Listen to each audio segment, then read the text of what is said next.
start with, we will be needing is a pipette, which I thought we had one around here, because you can't pour these because they make such a mess. Okay, so just for the moment, we've got chrome silver we're obviously not going to need, so what we're going to use the stainless steel. I think would be a nice one to go with. So again, good old shake with these, as it is anything else. Okay, and then open them up.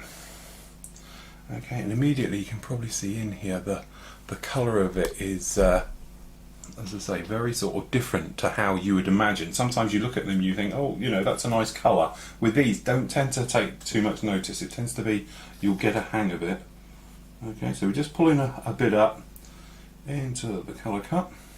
Now I say this is quite messy because it is extremely thin. Also, pop your lids straight on after you finish, or just at least on there, because they do evaporate extremely quickly.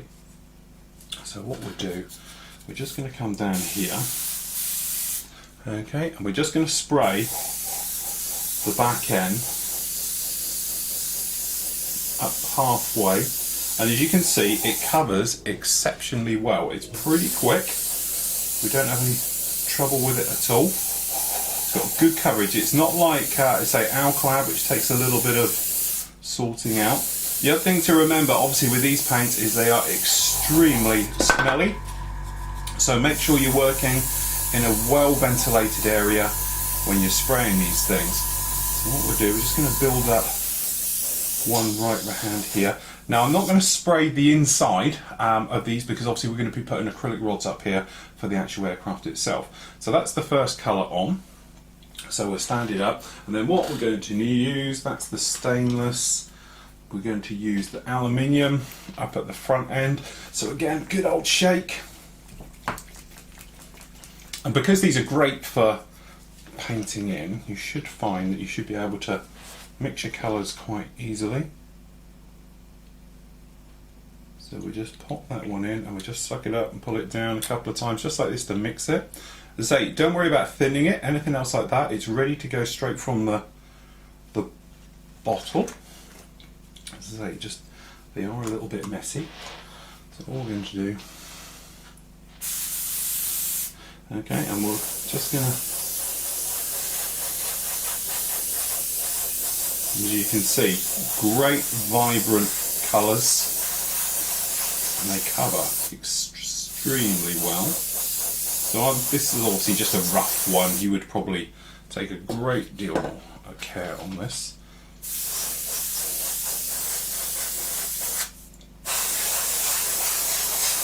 And we just put that down the end.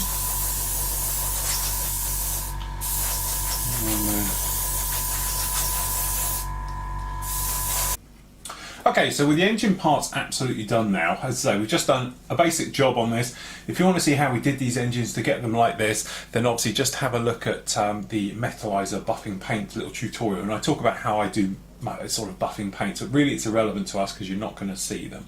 Okay, so what we're going to do now is obviously attach the intake. So down at the bottom here, you've got a rounded off area at the front and square at the top, so obviously rounded to the bottom and at the top. So all we do, we're going to put these in, okay, and we just want to centre them up, make sure they're all in just down like that, and that gives us our nice nozzle engine effect just like that.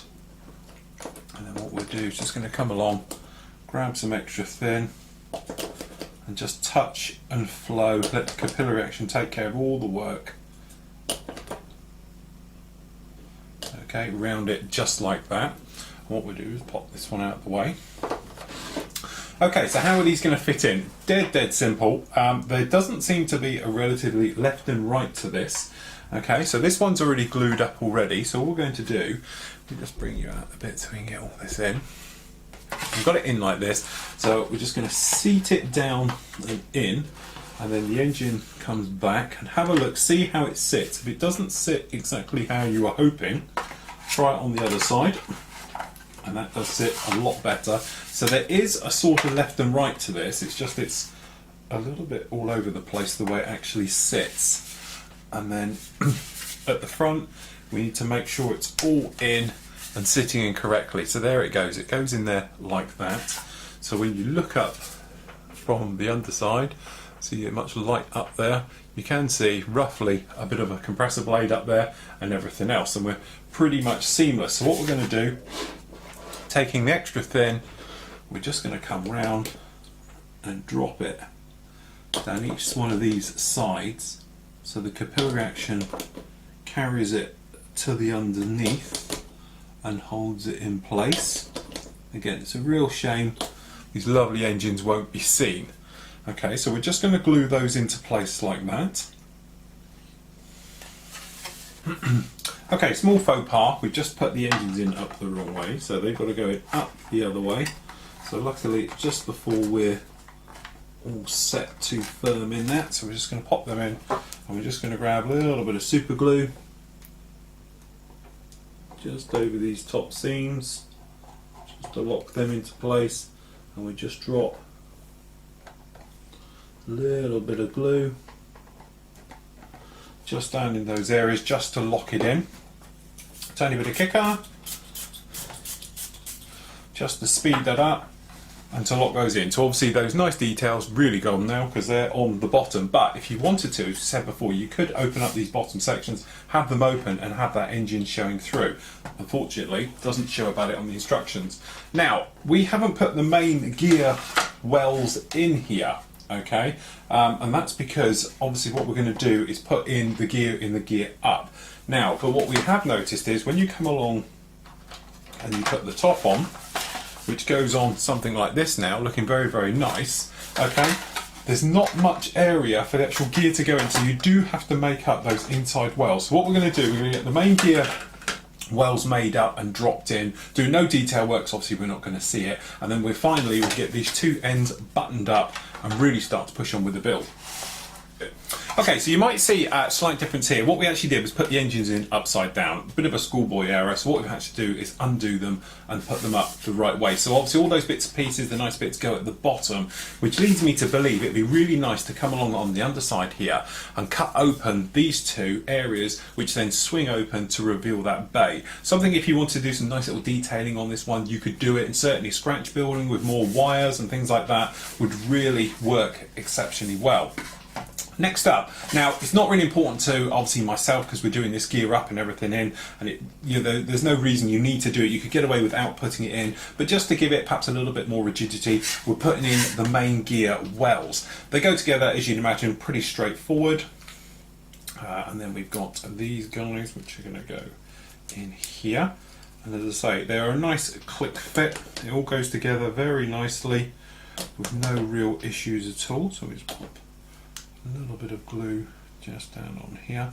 They tend to be quite springy, so they need gluing down. Now I've already fitted one into the other side, and I used a little bit of super glue just for speed to hold it down in place, which we'll do with this side as well. So literally just put that part on there, hold it for a second. Okay, now as these come in, what you've actually got is the system just down in here, and it's going to go onto the underside. So when this guy comes in, it comes along and sits down just like so. Now the only thing I have noticed is you might be able to see this little fella just down here, okay, it gets in the way. When I put the other one, it gets in. So all we do is just take out a tiny bit of height to this part. So we're just coming along and just going to trim off this little bit just here. Okay, so if we nick that out, hopefully it'll leave a nice white mark. So you can see, but what we've actually done is this bit just here, just to take a little nick out, because what it does, this area just down here, this piece here, is what it actually sits on. So that will then come across here. Make sure you're to the inside of this little flap, just to the back here, so sit it in that way first.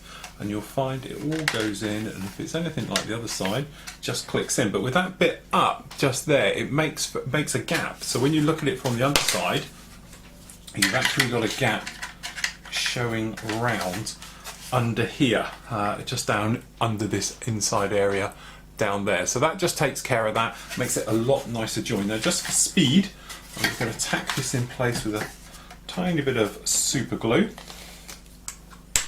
Okay, so we're just going to pop a little run of it So you're going to have to find that now. Okay, just down to the inside of the air intakes, everything else around. And if you were doing it, you'll notice it lifts up slightly in this way by using a little bit of kicker all round, just like that, holding that in place, and then this rear piece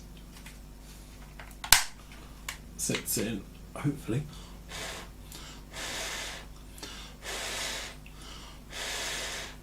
Just like so. Okay, then what we do is just put a bit more super glue, if you were doing it, just down this rear edge around like this. A tiny bit more kicker. And as you'll see, let it run. If you have got a small gap like I've got just at the top here, when you come along here from the underside, when you look at it, you've got no gap whatsoever underneath there. And again, it's a really nice fit, it's a nice chunky fit and goes in there, and it just gives it a little bit more rigidity. Now we've got the engines down there, this back bit is pretty much solid in place, and certainly now we've got these wheel wells in, it just gives it more strength across this front edge, stops it all moving around and everything else. If we were going to do it where we weren't going to bother with the engines because we're not going to see them, so we're not going to put those in, you know, and we weren't going to bother with the wheel wells, it would probably all go together very, very well, don't get me wrong. It's just that it's going to be a little bit movie and everything else like that. So now we can come along with our moment of truth and see how this top section is going to fit. So hopefully we'll be able to come along. Let's grab a few pegs just to hold it into place roughly. We'll start at the front, we'll work our way around, lining up locating tabs as we go. So pop one down. Okay, just trying to get them all to go in. It does line up very, very well. Okay, and all fits. If you have the engines on the top, you'll notice it doesn't go in together, but that gives us our body, and it does feel very stable, very, very chunky, and everything else like that. Now, we've got to put these top areas together and everything else. So what we're going to do, we're just going to have a see how it's going to go before we start fitting. Now, this is something a bit different. These guys here, this rubber is actually how it is. What happens is the F-14, where the wings sweep back, it's an inflated bag, it's pneumatic, it's just full of air, giant rubber bag. And what it does, it just inflates up and deflates as the wings sweep and push across them. So there's no gap, so you don't get any air trapped underneath, making all types of aerodynamic problems. So treat them as if you would any other piece of plastic. So cutting them very carefully, because obviously you don't want to go too far, but snipping them off of your sprue as you would. Now, I'm not sure how these are going to react to paint, because as we know, normally with modelling we're dealing with hard surfaces, not rubbery things. So I'm a little concerned how this is going to react with different paints and things like that. But that's something we'll come across later, and hopefully it will work. What happens is, as you can see them on here, you've got these slots down here, you've got slots in here, okay, and all we're going to do is just do a quick test fit to see how they go in. So we'll just push one in there, the other one in there, okay, and we'll just see how it's going to go. I've got one to fit perfectly, the other one's fighting me a little. There we go, and that they sit in just like that, which to be honest isn't a bad fit. I think by the time we've gone along and put a little bit of filler in there, and what we obviously use more aggressive fillers, so hopefully it'll melt in, grab it. If we're just going to use your normal sort of acrylic, normal fillers, say, what can happen is obviously it will just pull off. So a bit of PVA glue, things like that, just to help and make a nice seal. But it does seem to work in there very nicely. But again, treat them as if you would. Underneath here, we've got a small amount. You can probably see on here, you've got a little tab, so we need to get rid of that. The trouble is, we have to use a knife. Being rubber, we're not going to be able to sand it off. So what we'll do, we'll get out a long blade and just gently, hopefully, with a very sharp blade, normally it's where you have a sharp knife. There we go. We can just take it off, and you should be able to sand it a little bit with a coarser sanding sponge, as if you would anything else. So when it comes along to fitting, Okay, it just goes in here, pushes in, and goes in, and then across the top, and we have them in just like that. As I said, not sure if I'm a fan of that. I think a couple of different types of one. Normally with the 1/48 scale kits, you get two types in there. They're plastic, they're styrene like this. You have one deflated and one inflated. When the wings are forward, obviously they're inflated. When they're swept back, they're deflated, so the wing can push across them. Jury's out on if that one's going to work or not. Okay, then we've got our tail planes, which are going to come along here, and they're just going to sit on the top here and fit in. So we're just looking, we've got a few gaps, we're going to have to take care of that, certainly. Look at the other side. Again, we've got a small little gap, but generally we're really starting to look like F-14 shape. So by the time we've got the front on, like in here, this gives you the size of this beast, of how big this is going to be. It's not going to be small. By the time we've got our wings on and everything else, we're going to have a monster on our hands. So what I'm going to do is I'm just going to go around and test fit and check how it's all going to line up, all these sides down here, and if I get anything that's giving me a bit of trouble, I'll report back before we glue it together. Okay, so you can probably tell by the level of dust everywhere. We've been sanding and putting this all together. Went together extremely well. We had no problems at all. The only trouble we have is this seam down here. This one along here, getting them to marry up. To be honest, this side, which I'll show you about in a moment, went in a lot better than this side. So I spent a little bit of time, obviously going through the motions of sanding it down, and then obviously a bit of Mr. Surfacer, sand it down again until we're nice and smooth. And I can't feel anything down there at all.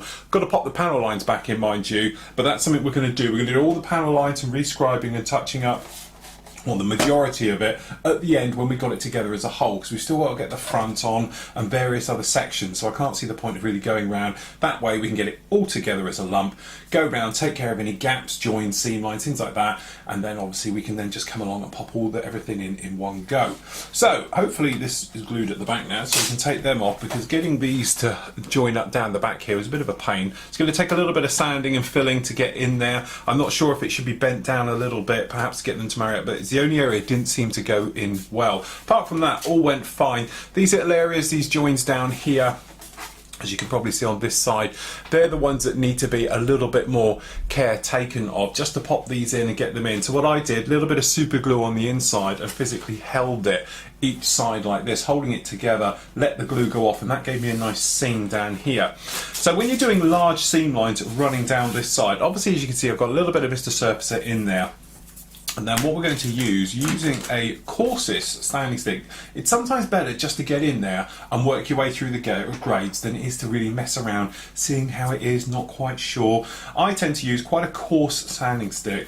Okay, so we're just going to come in like this, keeping it flat to the surface. Because we've got Mr. Surfacer on there, we can see roughly what we're up against.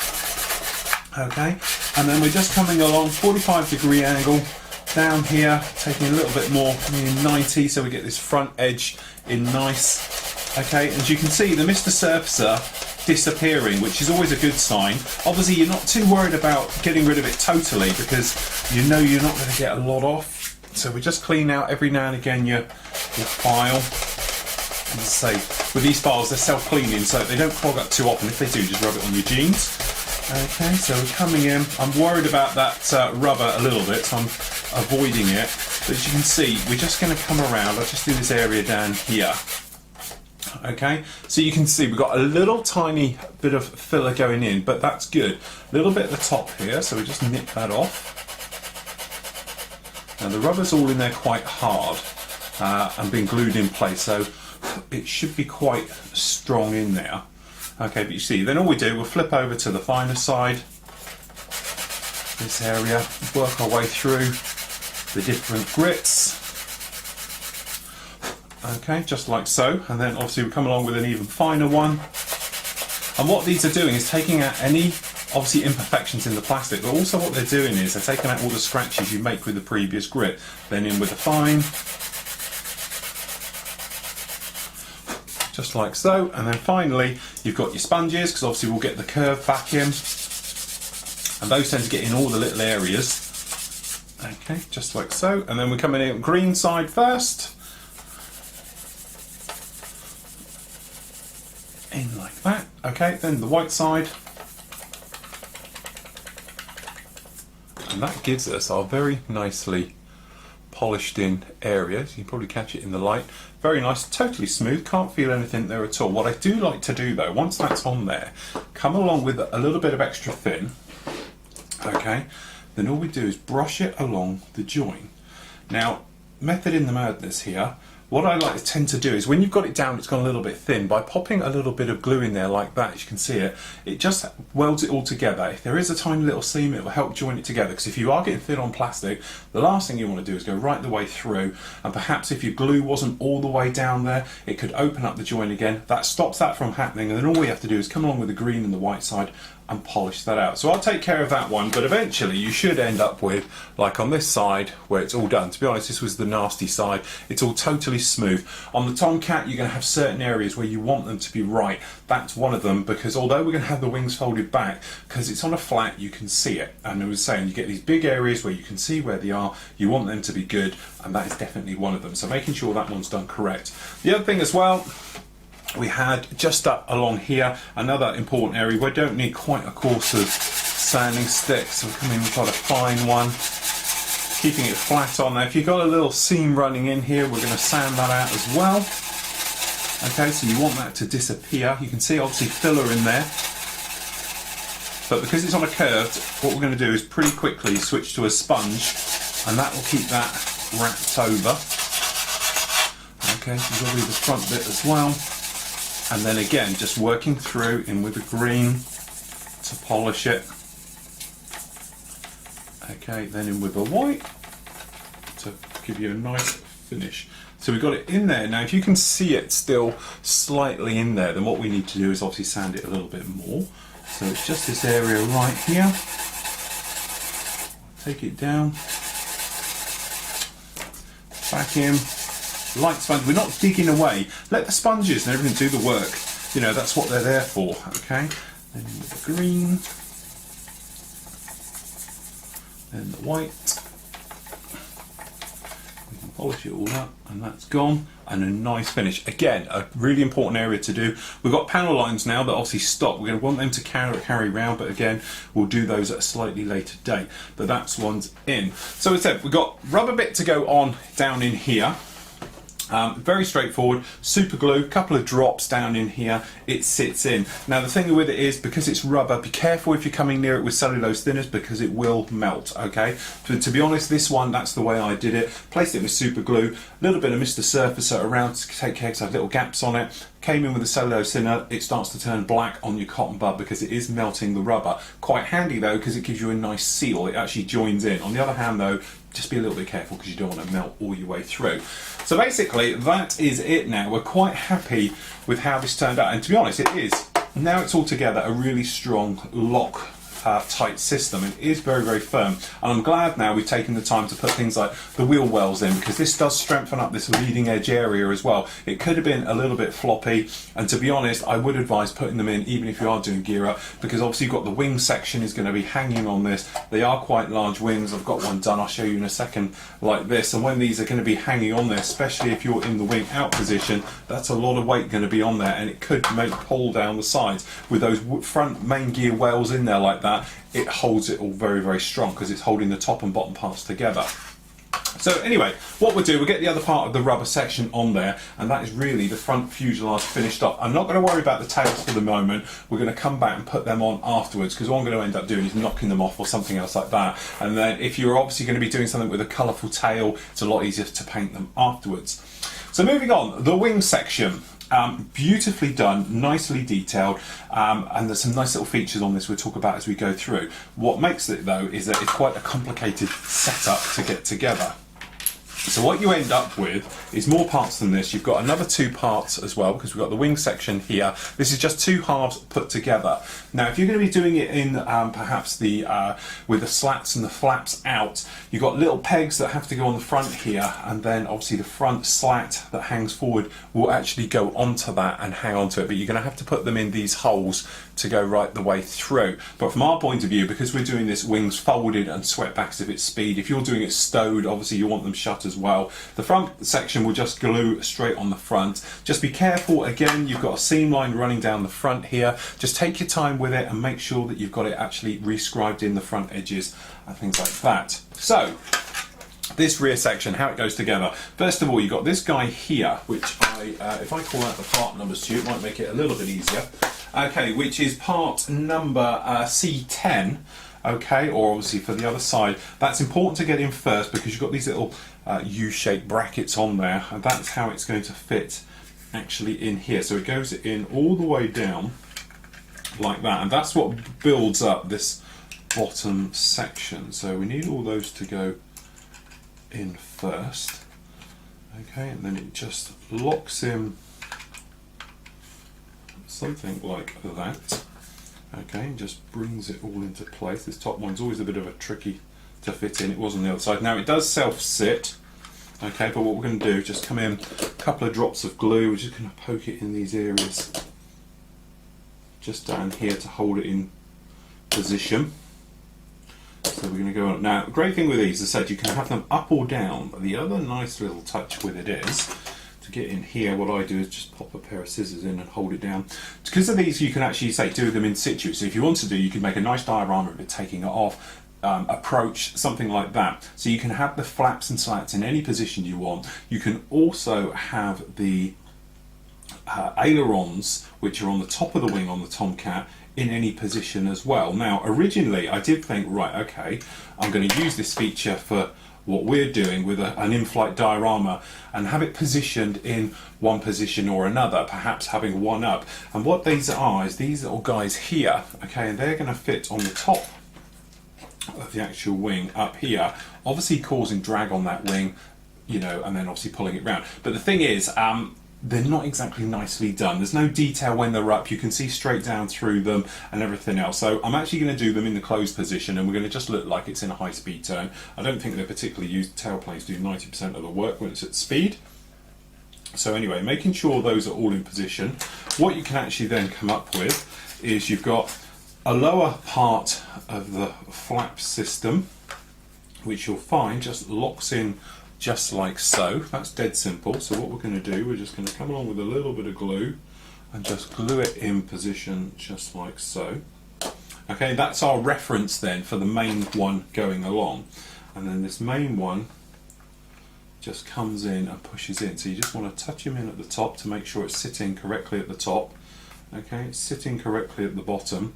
And then again, you can obviously have it like this, but if you wanted to, you know, you can have it in the down position, you know, something like this if you wanted to have it coming in for landing, or in the up position. But as I said, we're going with the up one here.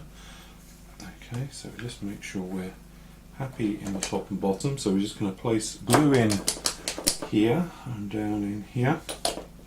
We'll glue it slightly from the inside, just so it all tacks in. Now this does take a little while to go off, because obviously it's quite a delicate part. We don't want to be messing around with it too much, but you should end done with. Obviously we've got our underside and top side, and as you can see we've got all those gaps now, and all that happens is these guys come along, and they're quite a nice fit, to be honest.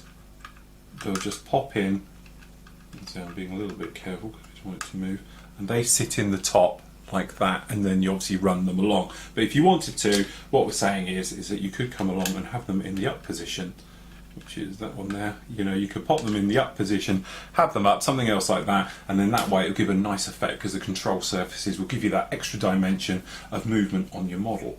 So what we're going to do, just for the moment, because I'm paranoid about these setting in the wrong position, we'll just move that one out of the way. So once they're all in, you should end up with something done like this. Now, as we were saying, these areas along the top, you do get little holes, so we're going to be popping in there with Mr. Surfacer, but again, we'll do that slightly separate. Now, my only problem, I wouldn't say it's a problem, but my only thing I don't particularly like about this kit is the wings go on these. So we've got these big loops over the top, and then obviously the wing's going to come in and sit in here like this, and then we've got like a cleat that goes over the top, which holds the wing in position, which is absolutely great because it gives us our full motion of movements in here. The trouble with that is that you can't take the wings off. The wings will have to be painted actually on it. The only other way around it, and I have thought about doing, and I'm still jury's out, is obviously we've got the ring here, is cut the ring so it will slot in. But will it be enough? It's a lot of weight, you know, we're dealing with 1/32, it's a lot of weight on this. Will it be able to hold its own weight and things like that? So the chances are I will go with it being in here, and we can then lock it in the position we want. But it's a nice touch. You've got a little activator in there as well, and it all does seem to work, which is quite a nice thing. So what we'll do, we'll let these wings dry off. I'm going to pop around then and obviously take care of obviously the seam lines, things down here, everything else, get it all ready to go, get the other rubber bag installed onto the other side and the areas like that, and then we can look about fitting, which is going to be quite a tricky task to make it right, is getting the nose section on board. So we're going to be stepping off the instructions and moving ahead, but then that way I can get some filler onto this, go around it, and we can then start rescribing, putting in you know, riveting detail we've lost and things like that.